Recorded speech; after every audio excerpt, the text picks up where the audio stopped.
All right, ladies and gentlemen, welcome to East Chattanooga. As you can see, we have reached the end of the railroad. We're going to put the locomotive one at a time out here on this turntable. This turntable I'm standing on was built new in 1916 by the American Bridge Company in Ambridge, Pennsylvania, for the Central of Georgia Railway, and it was placed at their locomotive heavy repair facility located in Macon, Georgia.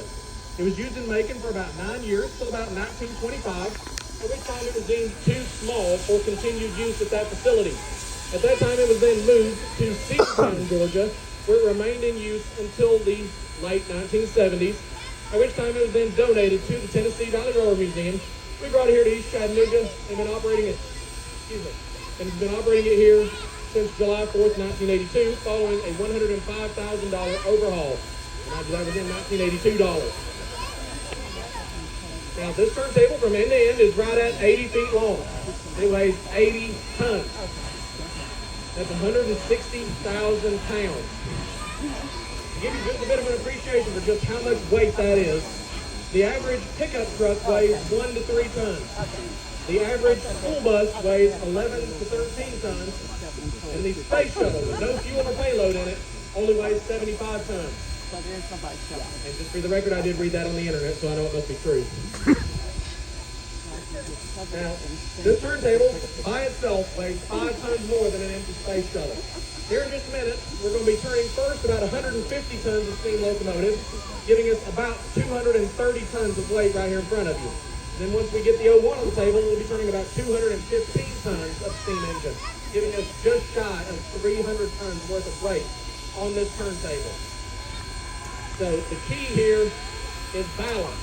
We have to balance the locomotives on this table. Right in the very center of the table is a 6-foot diameter bearing. The engineer will balance over. They'll do that by watching the far end down there where it's raised up from those rails that head off into the hillside. When that end down there drops even with those other rails, their engineer, he's balanced, at which point 4 people could then turn this turntable by hand. But to save me from asking for volunteers because of liability insurance, our conductor Dave here in the house is going to be doing all the work by himself with the push of a button and the 25 horsepower electric motor that we added in the 1980s to this turntable. Don't worry about Dave though, electricity won't go through a bad conductor. At this time, please make sure you do stay behind the yellow line and do not hang on to the safety ropes. We're going to begin turning steam engine number 630 first. Steam locomotive number 630 was built in 1904 by the American Locomotive Company in Richmond, Virginia. It was built for the Southern Railway and operated with them from 1904 until June 6, 1952. At which time it was then sold to the East Tennessee and Western North Carolina Railroad, where it operated as their number 207. It operated with them until 1967, when it was traded back to the Southern Railway in exchange for a diesel locomotive that had been built in the 1950s. The Southern wanted the 630 back so that it could be used in their public relations program known as the SEAM program. The ET had 2 Southern steam engines, the 630 and her identical twin, the 722. They traded former Southern Railway diesel locomotives 108 and 109 for these engines. We have a locomotive 109 in our collection today. So not only do we have the steam engine that the diesel is traded for, we have the diesel that was traded for it. That's a full equation. Only 280 or 280. Being a 2-mile wheels up front for guiding it through switches and curves. 8 driving wheels that are 56 inches apiece. And no cramping in the cabin firebox.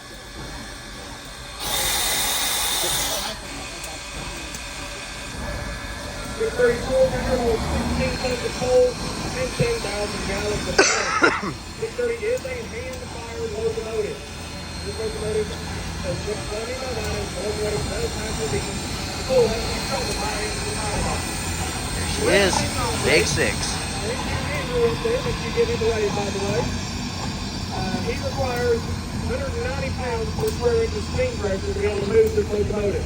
So his wife, our fireman Ricky, she shovels coal into the firebox, and as that coal burns, it heats water.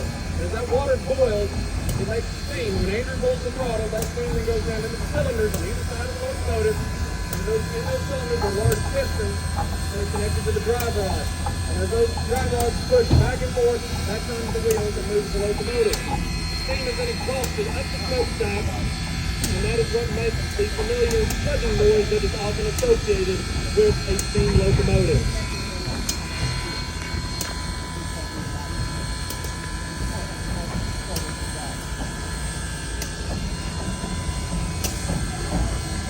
Our train is still sitting on track number 1.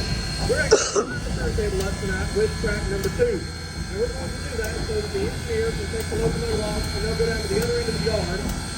And we'll actually be putting the locomotives back together before we put them back on the train. So if you want to hang here for just another few minutes, this is the 6:30 clear. We'll line the turntable back with track 1. And then we'll bring the first 501 on, and we'll learn about its history as well while we spin it around.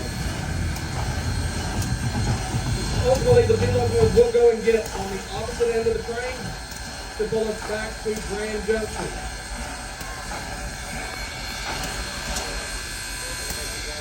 With that, we have the turntable line to track number 2. So we'll bring the 6:30 off at this time so that it can be ready to get on the other end of the train.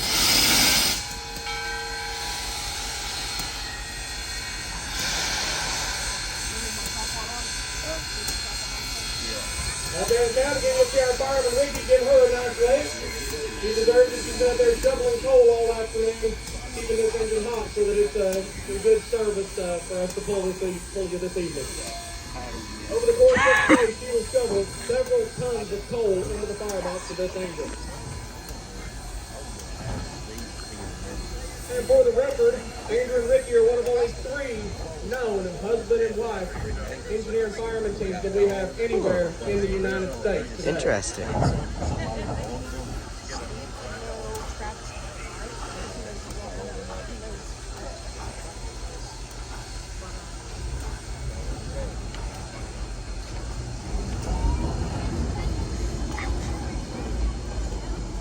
Going to rail camp next year? Yeah. Hoping Henry doesn't. Yeah, hopefully. He's gone insane. Yeah. And now we're going to bring the big engine onto the turntable.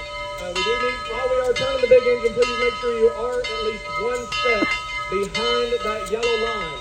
This is an 80-foot tail. That is an 85-foot locomotive.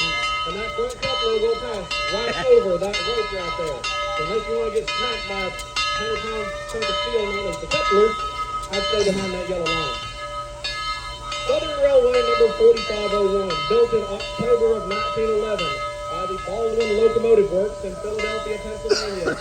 This locomotive was the very first of 182 MS class locomotives built for the Southern Railway. This locomotive operated on the Southern Railway until 1948, when it was sold to the Kentucky and Tennessee Railway of Stearns, Kentucky, becoming their number 12. The engine operated on the K&T Railway until 1964, when it was then sold for $5,000 to the founding president of the Tennessee Valley Railroad Museum, Mr. Paul Merriman. He brought the locomotive here to Chattanooga, and it has operated here on and on at TVRM since 1966, with its most recent overhaul being completed in 2014 at a cost of about $1.5 to $2 million. Now, this locomotive is the direct progression in the line of technology on the Southern Railway. Now, remember I mentioned 630 is a 280 or 280. 45 is a little bit bigger, has a set of trailing wheels underneath the cab and firebox, allowing for a larger and more powerful locomotive, known as a 282. The 280 on the 630 is known as a consolidation type locomotive, and it was named in the late 1860s when the Lehigh Valley Railroad ordered the very first 280 to be delivered into the United States. And they named it consolidation in honor of the fact they had just consolidated the number of small feeder lines in their system. 4501, the 282 is known as a Mikado class locomotive for height. Mikado is actually a Japanese word that means emperor or ruler.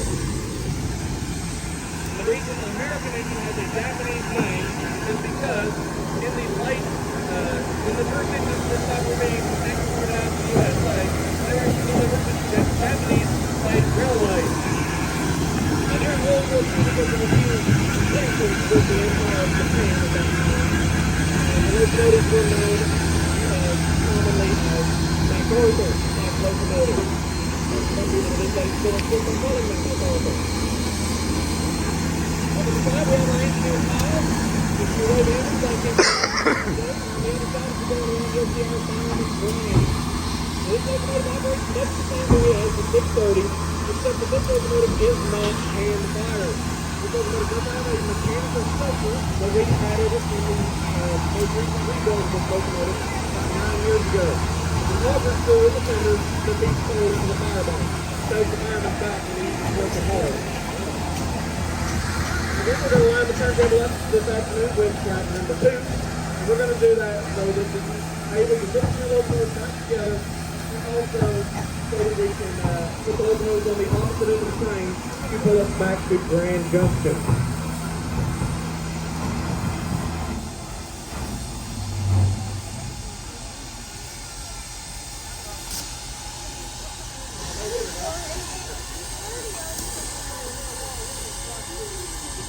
At this time, we have completed the demonstration. So if you'd like to, you can go down here to the crossing. Go see Mr. McGraw down here. He's waving at you. And he will lead you on part 2 of our tour over at our restoration shop.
Yeah, tell you what,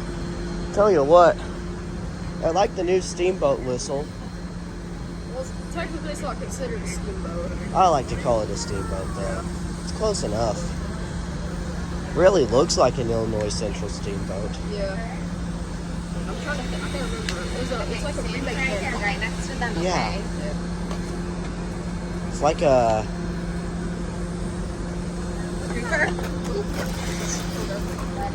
Okay. Okay, stand right here, please. You need to stand right here.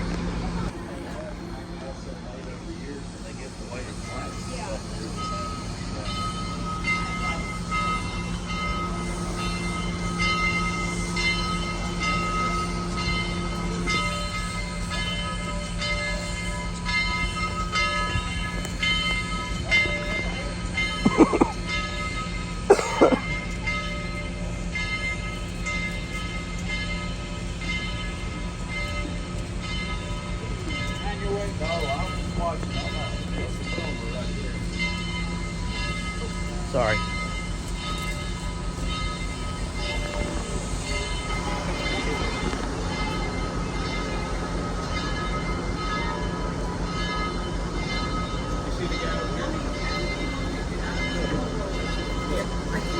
Okay, he's doing it, but he's doing it this way. Not this way. He's doing it this way. So the engineer can see it. They're not even using radio.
Coupler's not working right.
You hit a wine glass. sitting on top of that. This comes not moving that got it on. Oh, wow. That was your best. Andrews.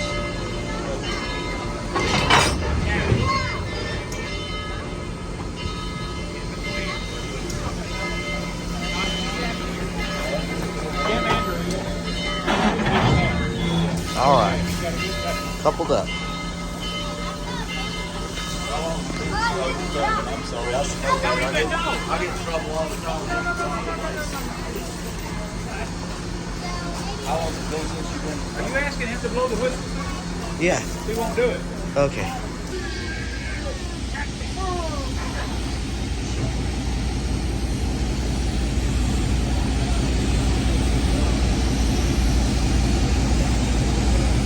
You know that big blue diesel right there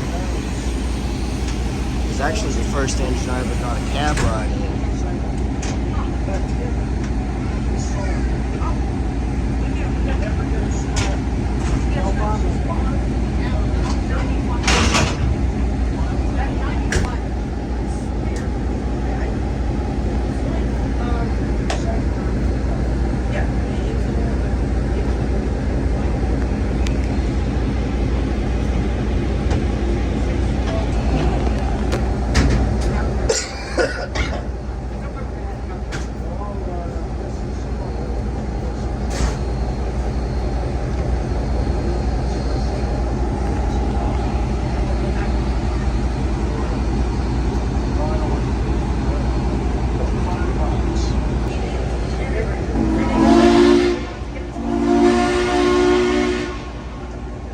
Sounds just like an old TS1 whistle.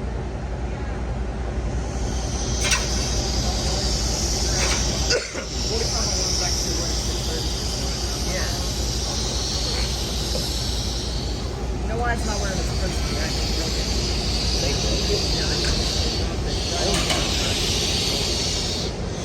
I thought they just stopped using it because of it having to run on the Missionary Bridge evening trains. No, they just broke it. Uh-oh. The shop was stupid, but also weird. Yeah. Well, they better get a new one. Or make a new one. I know Rizzoli makes those.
I gotta sit there, okay?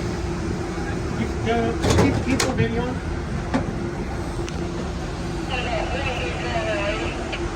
I gotta open it up, so.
Tunnel time in Tennessee.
On the old storage yard. BNS says boxcar. Old Baldwin VO1000. Two Norfolk Southern boxcars. $25.94. The Amtrak 94. $85.58.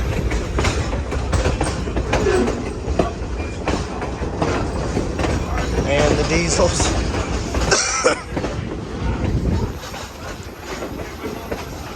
7100, 578, 913. Flat car, looks like this is excursions. Southern Railway.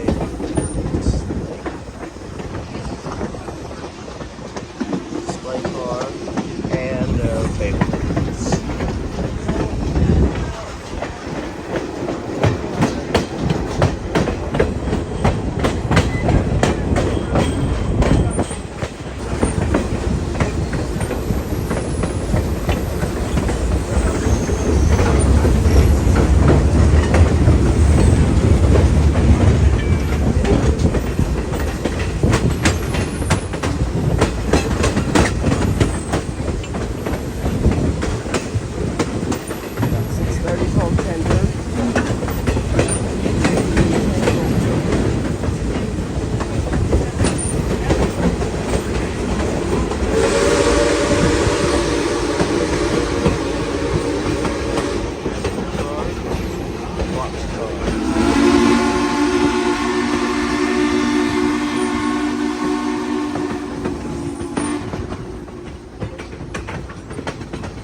Army engine number 610 out there.